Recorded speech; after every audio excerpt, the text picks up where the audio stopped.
जय हिंद दोस्तों। तो आइए एक बार फिर से आप सभी लोगों का यूनिक स्टडी पॉइंट में स्वागत है। तो जैसा कि हम पिछला वीडियो में बौद्ध धर्म के बारे में थोड़ा सा पढ़ा चुके हैं, जिसमें हम ये पढ़ाए हैं कि गौतम बुद्ध का जन्म कपिलवस्तु के निकट लुम्बिनी नेपाल में हुआ था और 563 ईसा पूर्व में हुआ था। तथा हम आपको ये भी बता चुके हैं कि नेपाल का राजधानी काठमांडू है तथा नेपाल का मुद्रा नेपाली रुपया है तथा नेपाल का संसद राष्ट्रीय पंचायत है। उसके बाद हम ये बताए थे कि गौतम बुद्ध का बचपन का नाम सिद्धार्थ, ये नहीं बताए थे। गौतम बुद्ध का बचपन का नाम सिद्धार्थ था। बचपन का नाम क्या था? सिद्धार्थ था। तथा उसके बाद हम बताए थे कि उनका पिता शुद्धोधन जो कि शाक्य वंश के प्रमुख थे तथा वो गौतम बुद्ध पिता की ओर से शाक्य वंश से संबंधित थे तथा माता की ओर से कोल्य वंश से संबंधित थे। गौतम बुद्ध जी की माता का नाम महामाया देवी था। क्या था? महामाया देवी था। उसके बाद हम आपको ये बताए हैं कि गौतम बुद्ध के जन्म के 7वें दिन उनकी माता महामाया देवी की मृत्यु हो जाती है। उसके बाद बताए कि कौंडिल्य ऋषि से शुद्धोधन जी गौतम बुद्ध का जन्म कुंडली दिखवाते हैं। तो जन्म कुंडली में कौंडिल्य ऋषि दो बातें बोलते हैं। पहला बात कि या तो महाराज गौतम बुद्ध आगे चलकर बहुत बड़ा शासक बनेगा, प्रतापी शासक बनेगा, और दूसरा बात या तो ये आगे चलकर बहुत बड़ा सन्यासी बनेगा। उसके बाद हमें भी बताए हैं कि 16 वर्ष में शुद्धोधन जी गौतम बुद्ध का विवाह करवा देते हैं और उनकी पत्नी का नाम यानी गौतम बुद्ध जी का पत्नी का नाम यशोधरा होता है तथा उनको गौतम बुद्ध को एक पुत्र की प्राप्ति होती है। क्या होती है? एक पुत्र की प्राप्ति होती है। उसके बाद हम आपको बताए थे कि गौतम बुद्ध भ्रमण पे निकलते हैं तो वो 4 दृश्यों को देखते हैं। पहला एक बूढ़ा व्यक्ति, दूसरा एक बीमार व्यक्ति, तीसरा शव और चौथा सन्यासी। ये 4 दृश्य देखते हैं। उसके बाद वो 29 वर्ष की अवस्था में गृह त्याग देते हैं। गृह त्यागने के बाद वो उत्तर प्रदेश के अनुमा नदी के किनारे आकर अपना सिर मुंडवाकर भिक्षु वस्त्र धारण करते हैं। किस नदी के किनारे? तो अनुमा नदी किनारे यूपी में अपना सिर मुंडवाकर भिक्षु वस्त्र धारण करते हैं तथा वो पुनः वैशाली आते हैं। वैशाली में उनका मुलाकात अलार कलाम से होती है। क्या होती है? अलार कलाम से मुलाकात होती है तथा वो अलार कलाम से सांख्य दर्शन की शिक्षा लेती है। क्या लेते हैं? सांख्य दर्शन की शिक्षा लेते हैं। सांख्य दर्शन के लेखक कपिल मुनि हैं। कौन है? कपिल मुनि है। उसके बाद हम आपको बताए हैं कि वो उनसे सांख्य दर्शन की शिक्षा लेने के बाद वो पुनः राजगिर जाते हैं। उसके बाद वो दूसरा गुरु रुद्रराम पुत्र से योग दर्शन की शिक्षा लेते हैं और योग दर्शन का लेखक हम आपको पतंजलि बता चुके हैं। क्या बताए हैं? पतंजलि बताए हैं। उसके बाद वो बोध गया आकर उरुवेला के निकट बोधि वृक्ष यानी कि पीपल वृक्ष के निकट आकर नदी का नाम निरैना नदी या फल्गु नदी के निकट आकर पीपल वृक्ष के नीचे आकर उरुवेला के निकट अपना क्या कहते हैं कि शिक्षा प्राप्ति करने लगते हैं, अपना तपस्या में लीन हो जाते हैं। तो बताए थे कि ठीक 8वें दिन उनको शिक्षा की प्राप्ति होती है, अर्थात 29 वर्ष में गृह त्यागते हैं और 35 वर्ष में उनको शिक्षा की प्राप्ति होती है, अर्थात उनको 6 वर्ष लग जाता है शिक्षा प्राप्त करने में। उसके बाद शिक्षा प्राप्त करने के बाद वो अपना 5 शिष्यों को प्रथम बार उपदेश देते हैं। दूसरे उपदेश देते हैं तो वो सारनाथ कर देते हैं, जिसे महाचक्र प्रवर्तन कहा गया है। क्या कहा गया है? महाचक्र प्रवर्तन कहा गया है। इतना हम आपको बताएं उस वीडियो में। और क्या बताए हैं? उसके बाद हम बताए हैं कि उसके बाद हम आपको एक पॉइंट बताना भूल गए थे कि गौतम बुद्ध जिस वृक्ष के नीचे शिक्षा प्राप्त किए थे यानी पीपल वृक्ष के नीचे शिक्षा प्राप्त किए थे, तो वो बोधि वृक्ष को गौड़ वंश के शासक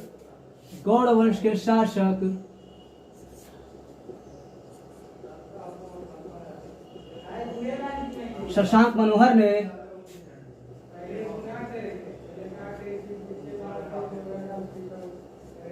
बोधि वृक्ष को गौड़ वंश के शासक शशांक मनोहर ने कटवा दिया था। उसके बाद हम एक चीज और बताना भूल गए हैं कि लाइट ऑफ एशिया, एशिया का किरण पुंज गौतम बुद्ध को कहा जाता है। क्या कहा जाता है? Light of Asia Gautam Buddha को कहा जाता है। किसे कहा जाता है? गौतम बुद्ध को कहा जाता है।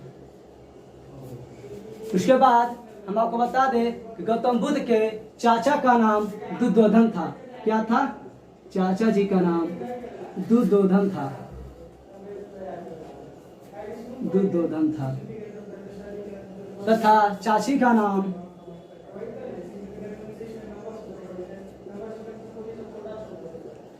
मंगला था तथा चचेरा भाई का नाम देवदत्त था।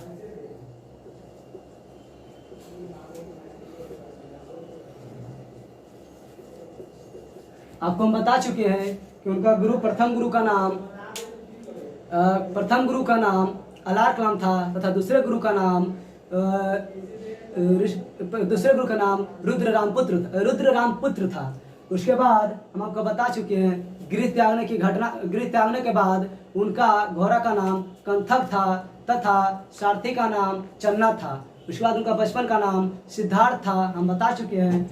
उसके बाद आगे हम लेकर चलते हैं तो हम आगे ये बताते हैं कि बौद्ध धर्म का भाषा क्या था। तो बौद्ध धर्म का भाषा पाली था। यदि पूछे प्राकृत भाषा तो प्राकृत भाषा संस्कृत था। बौद्ध धर्म का प्राकृत भाषा संस्कृत था। बौद्ध धर्म का भाषा पाली था, प्राकृत भाषा संस्कृत था।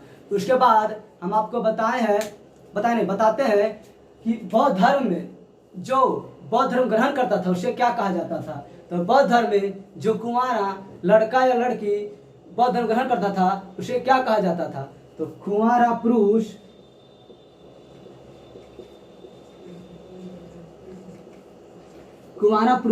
जो बौद्ध धर्म धारण करता था उसे क्या कहा गया? उसे भिक्षु कहा गया।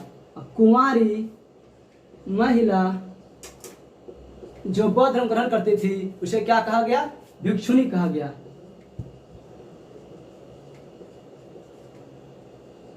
हम आपको बता दें कि बौद्ध धर्म में सभी जातियों के लिए दरवाजा खुला था, यानी कि कोई भी, चाहे वो उच्च जाति से हो चाहे वो निम्न जाति से हो, कोई भी जाति या कोई भी धर्म के लोग आकर बौद्ध धर्म को ग्रहण कर सकते हैं।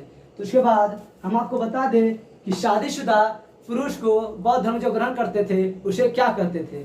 तो शादीशुदा पुरुष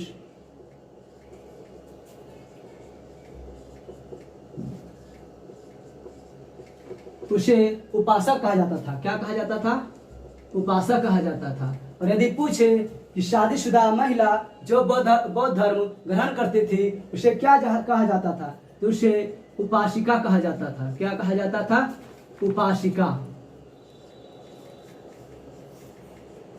उपासिका कहा जाता था।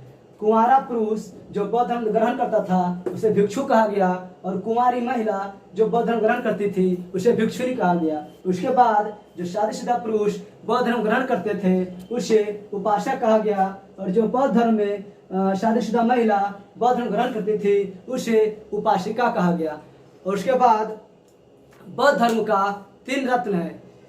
तो बौद्ध धर्म का 3 रत्न है, बुद्ध, संघ, धम्म। बौद्ध धर्म का 3 रत्न है जिसे त्रिरत्न कहा गया है। बौद्ध धर्म का 3 रत्न है जिसे त्रिरत्न कहा गया है। पहला बुद्ध, दूसरा संघ, तीसरा धम्म। बुद्ध का अर्थ होता है बुद्धम शरणम गच्छामि। बुद्धम शरणम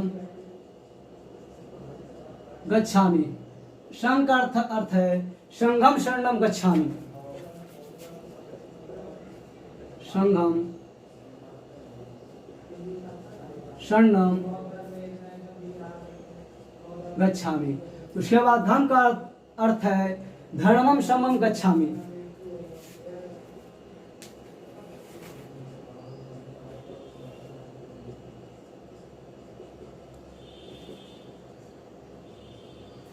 बौद्ध धर्म का तीन रत्न है जिसे त्रिरत्न कहा गया है। पहला बुद्धम शरणम गच्छामि, दूसरा संघम शरणम गच्छामि तथा तीसरा धर्मम शरणम गच्छामि। उसके बाद हम आपको बताते हैं कि बौद्ध धर्म में त्रिपिटक है। बौद्ध धर्म का त्रिपिटक है।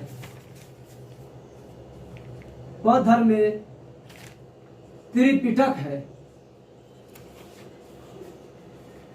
अर्थात तीन पिटक है। बौद्ध धर्म का तीन पिटक है जिसे त्रिपिटक कहा गया है। पहला त्रिपिटक है अर्थात तीन पिटक है। पहला जिसे आनंद से पहला त्रिपिटक है जिसे एक आनंद ने लिखा है, जिसे क्या कहा गया है? शुद्ध पिटक।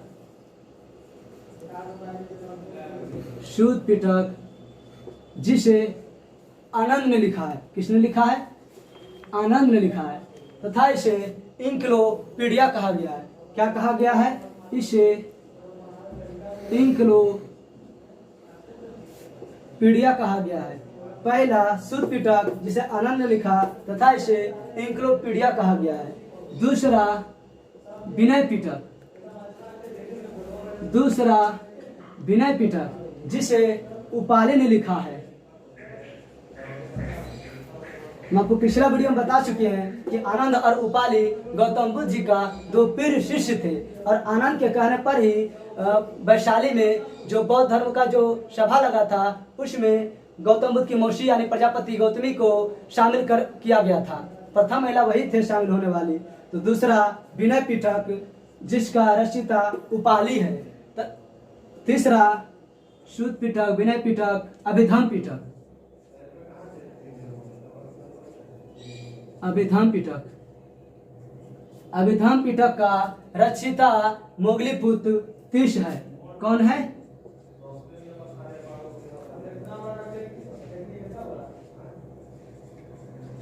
मोगलीपुत्र तीस है। तीसरा अभिधम पिटक जिसका रचयिता मोगलीपुत्र तीस है। उसके बाद बुद्ध चरित्र को विकिपीडिया कहा गया है। क्या कहा गया है? बुद्ध चरित्र को विकिपीडिया कहा गया है। पिछला वीडियो में हम बता चुके हैं, कुषाण वंश में बता चुके हैं। बुद्ध चरित्र का लेखक कौन है? तो अश्वघोष है। बुद्ध चरित्र को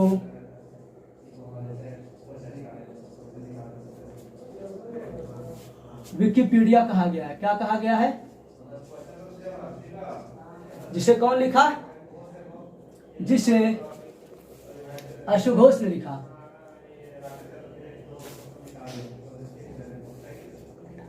जिसे अश्वघोष ने लिखा।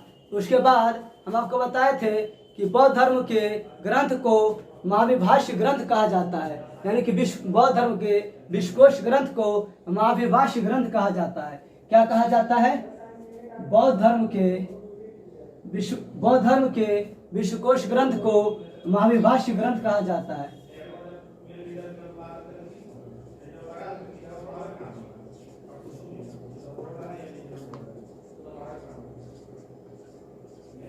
महाविभाष्य ग्रंथ कहा गया है। क्या कहा गया है? महाविभाष्य ग्रंथ कहा गया। विश्वकोश ग्रंथ को महाविभाष्य ग्रंथ कहा गया है जिसे वसुमित्र ने लिखा। किसने लिखा? वसुमित्र ने लिखा। हम आपको बता चुके हैं कि ये बुद्ध चरित्र विकिपीडिया कहा जाता है जिसे अश्वघोष ने लिखा तथा विश्वकोश ग्रंथ बौद्ध धर्म का महाविभाष्य ग्रंथ को कहा जाता है जिसे वसुमित्र ने लिखा। हम पिछला वीडियो में यानी कुषाण वंश में हम आपको बता चुके हैं कि अश्वघोष और वसुमित्र कनिष्क का राज दरबार में रहता था। उसके बाद हम इसको मिटाकर आगे बढ़ते हैं। एक बार फिर से चाहे तो फिर से कर लेते हैं। इनका बचपन का नाम सिद्धार्थ था तथा इस बोधि वृक्ष को गौड़ वंश के शासक शशांक मनोहर ने कटवा दिया था और गौतम बुद्ध को लाइट ऑफ एशिया कहा जाता है। उसके बाद इनके गौतम बुद्ध के चाचा जी का नाम दुर्योधन था तथा इनके चाची का नाम मंगला था तथा उनके चचेरा भाई का नाम देवदत्त था तथा भाषा पाली था। क्या था? भाषा पाली था तथा प्रकृत भाषा संस्कृत था। उसके बाद हम बताए कि बौद्ध धर्म ग्रहण करने वाले कुंवारा पुरुष को भिक्षु कहा गया है तथा कुंवारी महिला को भिक्षुनी कहा गया है। उसके बाद हम आगे बताए कि शादीशुदा पुरुष जो बौद्ध धर्म ग्रहण करते थे उसे उपासक कहा गया है, तथा जो शादीशुदा महिला बौद्ध धर्म ग्रहण करती थी उसे उपासिका कहा गया है। उसके बाद हमने बौद्ध धर्म के त्रिरत्न के बारे में बताया, जिसमें पहला बुद्ध, दूसरा संघ, तीसरा धम्म। बुद्ध का अर्थ होता है बुद्धम शरणम गच्छामि। उसके बाद संघ का अर्थ होता है संघम शरणम गच्छामि। उसके बाद धम्म का अर्थ होता है धर्मम शरणम गच्छामि। उसके बाद हमने त्रिपिटक की चर्चा किया। त्रिपिटक यानी कि 3 पिटक है जो बौद्ध धर्म का त्रिपिटक है। पहला शुद्ध पिटक जिसे आनंद ने लिखा, और शुद्ध पिटक को ही इंक्लोपीडिया कहा जाता है। क्या कहा जाता है? इंक्लोपीडिया कहा जाता है। उसके बाद विनय पिटक जिसका रचिता उपाली है। उसके बाद अभिधाम पिटक जिसे मोगलीपुत्र तीस ने लिखा। तो इतना हम मिटाकर फिर आगे बढ़ते हैं।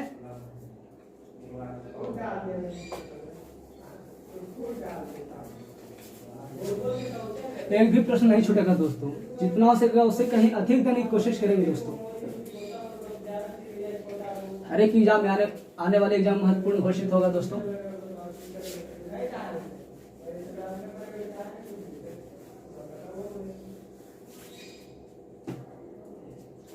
एक है जातक कथाएं, एक जातक कथाएं हैं।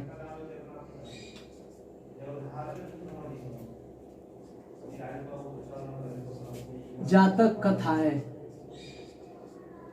इसमें बौद्ध धर्म के गौतम बुद्ध के पूर्व जन्मों का, इसमें गौतम बुद्ध के पूर्व जन्मों का विवरण किया गया है। क्या किया गया है? विवरण किया गया है। उसके बाद एक अजंता की गुफाएं हैं। एक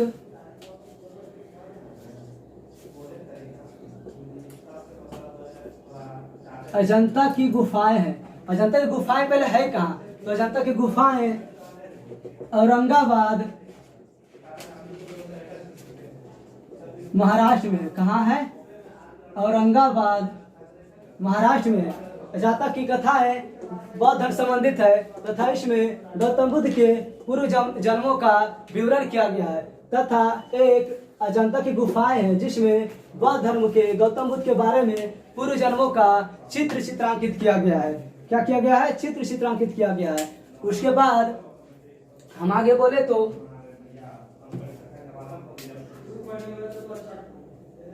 चलिए आपको बताते हैं बौद्ध धर्म से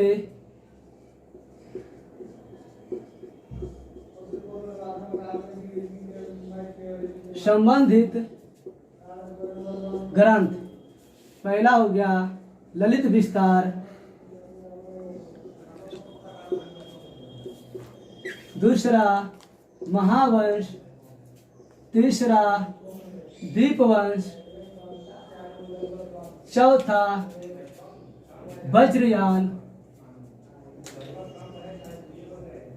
पांचवा वज्रयान कालचक्रयान, छठा महावस्तु।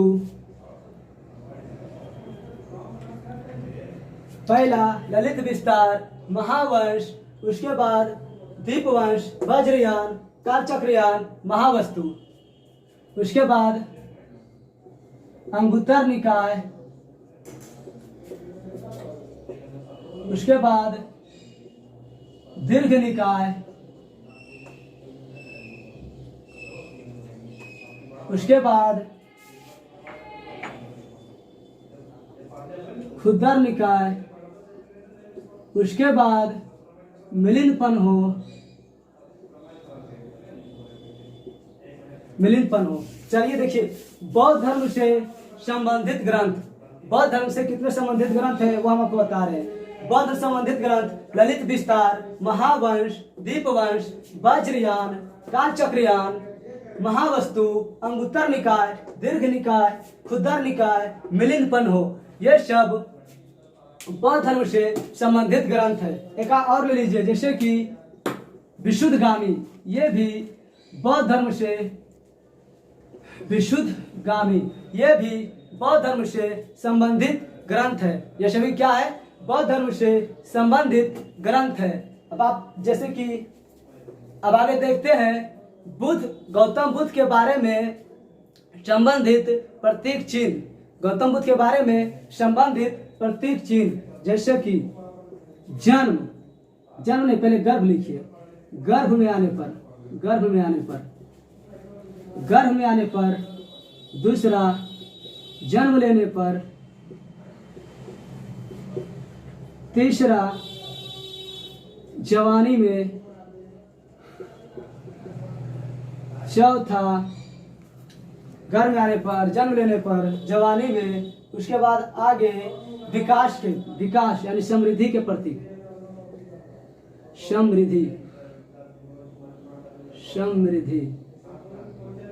समृद्धि के प्रतीक,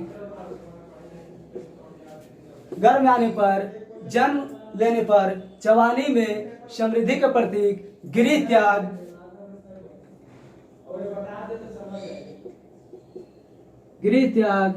ज्ञान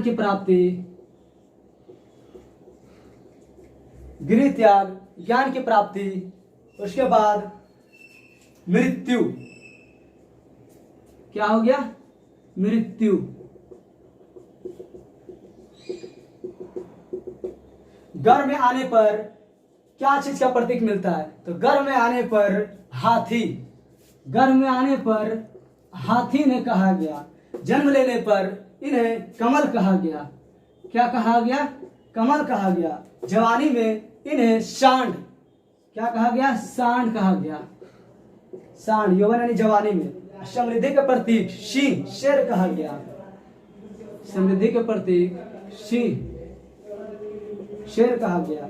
गृह त्याग हमको घोड़ा बता चुके हैं। गृह त्याग के प्रतीक घोड़ा। उसके बाद ज्ञान की प्राप्ति चक्र, ज्ञान की प्राप्ति बोधि वृक्ष, यानी कि बोधि वृक्ष होगा, चक्र नहीं। ज्ञान की प्राप्ति बोधि वृक्ष होगा। चक्र तो होगा, प्रथम बार जब ज्ञान दिए थे उसमें चक्र होगा। उसके बाद मृत्यु प्रति स्तूप या फिर गुंबद। क्या होता है? स्तूप या गुंबद। एक बार फिर से रिवीजन करते हैं कि गौतम बुद्ध से संबंधित प्रतीक चिन्ह,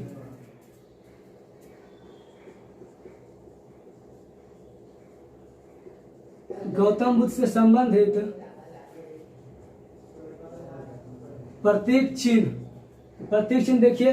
घर में आने पर इन्हें हाथी कहा गया तथा इन्हें जन्म लेने पर इन्हें कमल कहा गया तथा इन्हें समृद्धि के प्रतीक यानी विकास के प्रतीक इन्हें सिंह या शेर कहा गया तथा इन्हें जब गृह त्यागे थे तो गृह त्यागने के समय घोड़ा इनका प्रतीक था। तो उसके बाद ज्ञान की प्राप्ति बोधि वृक्ष था, यानी कि बोधि वृक्ष के नीचे ज्ञान की प्राप्ति किए थे, इसीलिए बोधि वृक्ष यानी कि पीपल ये प्रतीक हो गया। पीपल को ही बोधि वृक्ष कहा जाता क्योंकि ये बोध ज्ञान में था। उसके बाद मृत्यु स्तूप या गुंबद है, ठीक है। उसके बाद आगे चले मिटाते उसके बाद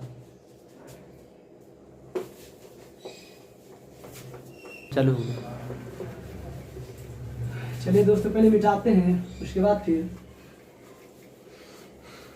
सोच रहे हैं कि क्यों ना पांचों बौद्ध संगीत यहाँ का एक अलग वीडियो बना देंगे। 5 जो बौद्ध संगीति हुई थे वो सभी का हम एक अलग वीडियो बना देंगे।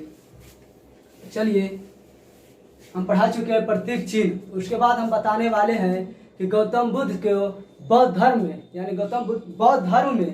गौतम बुद्ध जहाँ जहाँ रहते थे क्या क्या करते थे उसे किस किस नाम से जानते हैं। जैसे कि देखिए, पहला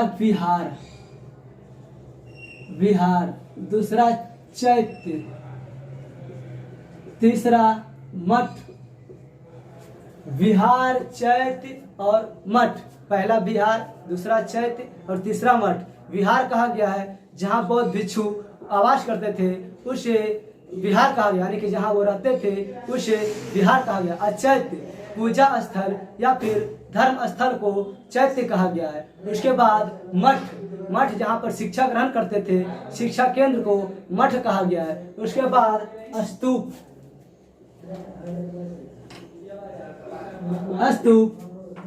बुद्ध के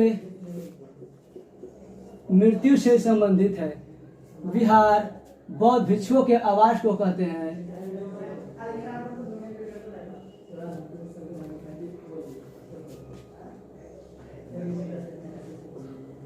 चैत्य पूजा स्थल या धर्म स्थल को कहते हैं। चैत्य पूजा स्थल या धर्म स्थल को कहते हैं। मठ शिक्षा केंद्र को कहते हैं, जहाँ शिक्षा ग्रहण करते थे, शिक्षा ग्रहण करते हैं। स्तूप बुद्ध के मृत्यु से संबंधित है। और महाबोधि स्तूप बोध गया बिहार में है। महाबोधि स्तूप, महाबोधि स्तूप बोध गया बिहार में है। उसके बाद विश्व शांति स्तूप, विश्व शांति स्तूप राजगीर बिहार में है। विश्व शांति स्तूप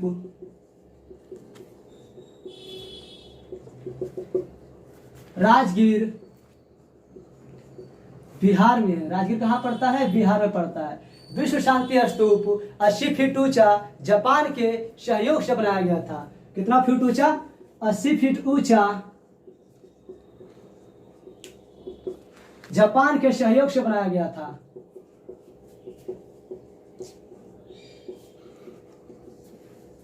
बिहार बौद्ध भिक्षुओं का आवास को कहते हैं। चैत्य पूजा स्थल या धर्म स्थल को कहते हैं। उसके बाद मठ शिक्षा केंद्र को कहते हैं। उसके बाद स्तूप बुद्ध के मृत्यु से संबंधित था तथा महाबोधि स्तूप जो बोध गया बिहार में स्थित है। उसके बाद विश्व शांति स्तूप जो राजगीर बिहार में स्थित है। उसके बाद विश्व शांति स्तूप 80 फीट ऊंचा है जो कि जापान के सहयोग से बनाया गया था। किसके सहयोग से? जापान के सहयोग से बनाया गया था। बौद्ध धर्म से संबंधित 8 स्तूप है। कितना स्तूप है?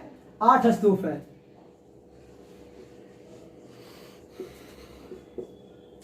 बौद्ध धर्म से संबंधित 8 स्तूप है। पहला मगध, दूसरा वैशाली, तीसरा पावा यानी पावापुरी, पावापुरी को ही पावा कहा जाता है।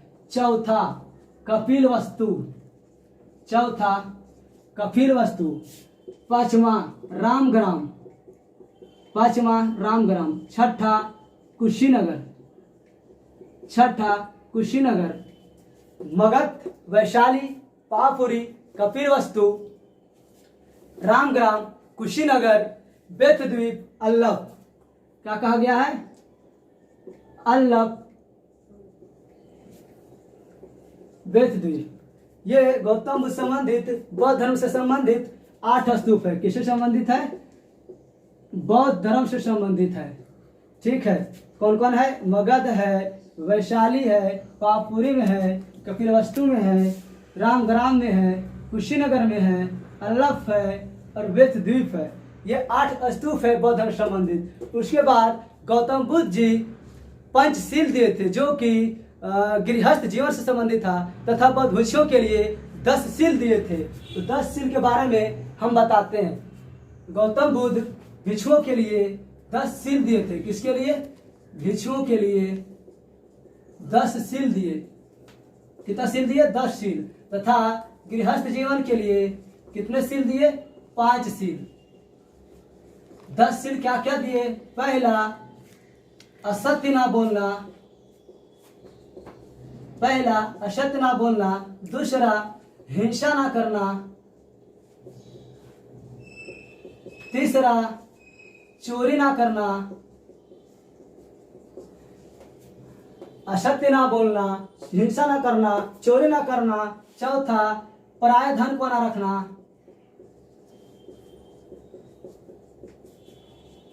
पराये धन को ना रखना। पांचवा स्त्री से संबंध ना बनाना। छठा मदिरा या मांस का प्रयोग ना करना। मदिरा या मांस का प्रयोग ना करना। सतमा पहला असत्य ना बोलना, हिंसा ना करना, चोरी ना करना, पराये धन को ना रखना, स्त्री संबंध ना रखना, मदिरा या मांस का प्रयोग ना करना, असमय भोजन ना करना। आठवां बिस्तर पर ना सोना। नौवां आभूषण ना पहनना। 10वां हिंसा, मदिरा, असमय भोजन न करना, बिस्तर पर ना, भूषण न पहनना, असत्य ना बोलना, हिंसा ना करना, चोरी ना करना, और प्राय धन को ना रखना, स्त्री संबंध ना रखना, मदिरा या मांस का प्रयोग ना करना, असमय भोजन ना करना, बिस्तर पर ना सोना, आभूषण ना पहनना, और मन में व्यर्थ विचार यानी गलत विचार ना लाना। मन में व्यर्थ अर्थात गलत विचार ना लाना। फिर से एक बार देख लीजिए कि गौतम बुद्ध जी गृहस्थ जीवन के लिए 5 शील दिए थे तथा भिक्षुओं के लिए 10 शील दिए थे। 10 शील ये है कि पहला असत्य ना बोले, दूसरा हिंसा ना करे, तीसरा चोरी ना करे, और चौथा पराय धन को अपने पास ना रखे, और उसके बाद 5वां स्त्री से कोई संबंध ना रखे, और 6ठा मदिरा या मांस का सेवन ना करे, उसके बाद 7वां असमय भोजन ना करे, यानी बिना जो समय है वही समय पे भोजन करे, और अदर टाइम पे भोजन ना करे, और 8वां बिस्तर पर ना सोए, कुर्सी पे सोए, नीचे सोए, धरती पे सोए। उसके बाद 9वां आभूषण ना पहनना, सारा जितना भी भूषण है सोना चांदी सारा चीज का भूषण का त्याग करे। उसके बाद 10वां मन में व्यर्थ गलत विचार ना लाए, किसी के प्रति गलत विचार ना लाए। उसके बाद हम आपको एक बार फिर से प्रैक्टिस करवा देते हैं कि विहार बौद्ध भिक्षु के आवास को कहते हैं, चैत्य पूजा स्थल या धर्म स्थल को कहते हैं, मठ शिक्षा केंद्र को कहते हैं, स्तूप बुद्ध की मृत्यु महाबोधि स्तूप बोध गया बिहार में है, विश्व शांति स्तूप राजगीर बिहार में है जो कि 80 फीट ऊंचा जापान के सहयोग से बनाया गया था। उसके बाद गौतम बुद्ध का बौद्ध धर्म संबंधित 8 स्तूप है जो कि मगध, वैशाली, पावापुरी, कपिलवस्तु, रामग्राम, कुशीनगर, अल्लाप और बेद्वीप। उसके बाद हमने ये 10 शील बता दिया है, तो मिटाकर फिर हम आगे बढ़ते हैं।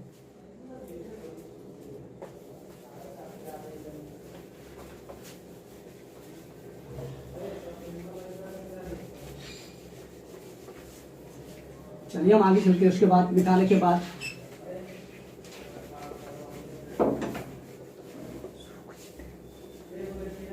चलिए आगे बढ़ते हैं।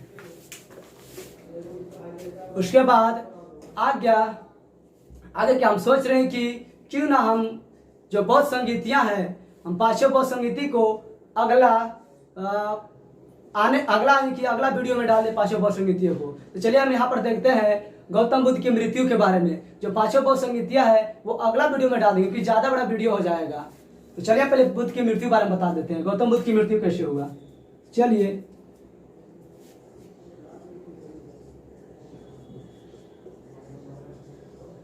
मृत्यु, जन्म तो 563 ईसा पूर्व में हुआ था, कपिलवस्तु के निकट लुम्बिनी नेपाल में हुआ था। उसके बाद मृत्यु, बुद्ध की मृत्यु 483 ईसा पूर्व में हुआ था। पूछे कहाँ हुआ था, तो स्थान कुशीनगर में हुआ था। उसके बाद पूछे किस नदी किनारे, तो हिरण्यवती नदी के तट पर हुआ था। कहाँ, हिरण्यवती नदी के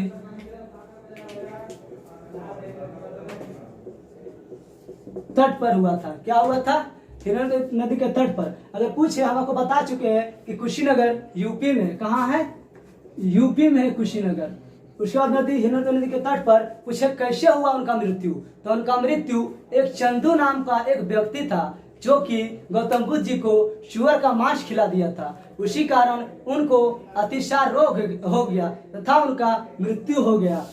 चंदू नाम का एक व्यक्ति उनको शुअर का मांस खिला देता है, शुअर का मांस खिला देता है, जिसके कारण उनको अतिसार रोग हो जाता है। कौन सा रोग होता है, अतिसार रोग हो जाता है, जिसके कारण इनकी मृत्यु हो जाती है, बुद्ध की मृत्यु 483 ईसा पूर्व में हुआ था तथा कुशीनगर यूपी में जो कि हिरण्यावती नदी के तट पर पड़ता है। तथा पूछे कैसे हुआ इनका मृत्यु, तो चंदू नाम का एक व्यक्ति था जो कि शुअर का मांस खिलाया था, जिससे उनको अतिसार रोग हो गया था। तो अतिसार होने के कारण इनका मृत्यु हो गया था। तो चलिए दोस्तों, हाँ एक मिनट और, पूछे अगर कि बौद्ध धर्म में बुद्ध की मृत्यु को क्या कहा गया है, तो बौद्ध धर्म में जिस प्रकार हम बताएं कि गृह त्याग की घटना को महाभिनिष्क्रमण कहा गया है, गृह त्याग की घटना को महाभिनिष्क्रमण कहा गया है, महाभिनिष्क्रमण कहा गया है। उसके बाद हम आपको बताएं कि प्रथम उपदेश को महाचक्र परिवर्तन कहा गया है। प्रथम उपदेश तो बताया कहा दिए थे सारनाथ यूपी में अपने 5 शिष्यों को, इसे क्या कहा गया है? महाचक्र परिवर्तन, महाचक्र परिवर्तन कहा गया है। उसके बाद पूछे कि गौतम बुद्ध के मृत्यु को बौद्ध धर्म में क्या कहा गया है, तो उससे मृत्यु को महापरिनिर्वाण कहा गया है। क्या कहा गया है? महापरिनिर्वाण कहा गया है। उसके बाद एक पॉइंट और है, यदि गौतम बुद्ध जन्म लिए थे बैशाखी के पूर्णिमा के दिन, जन्म लिए थे बैशाखी पूर्णिमा के दिन, बैशाखी पूर्णिमा के दिन बौद्ध धर्म के लिए बहुत ही महत्वपूर्ण है। यानी गौतम बुद्ध का जन्म बैशाखी पूर्णिमा के दिन हुआ था तथा शिक्षा की प्राप्ति भी बैशाख पूर्णिमा के दिन हुआ था तथा इनका मृत्यु भी बैशाख पूर्णिमा के दिन ही हुआ था। शिक्षा की प्राप्ति, मृत्यु, ये सभी बैशाख पूर्णिमा के दिन ही हुआ था। इसीलिए बौद्ध धर्म में बैशाख पूर्णिमा के दिन बौद्ध धर्म का पर्व भी मनाते हैं और बहुत ही ज्यादा इम्पोर्टेंट बैशाख पूर्णिमा है बौद्ध धर्म के लिए। तो इनका बौद्ध धर्म में गौतम बुद्ध का जन्म भी बैशाखी पूर्णिमा के दिन हुआ था, शिक्षा प्राप्ति भी बैशाख पूर्णिमा के दिन हुआ था तथा इनका मृत्यु भी बैशाखी पूर्णिमा के दिन हुआ था।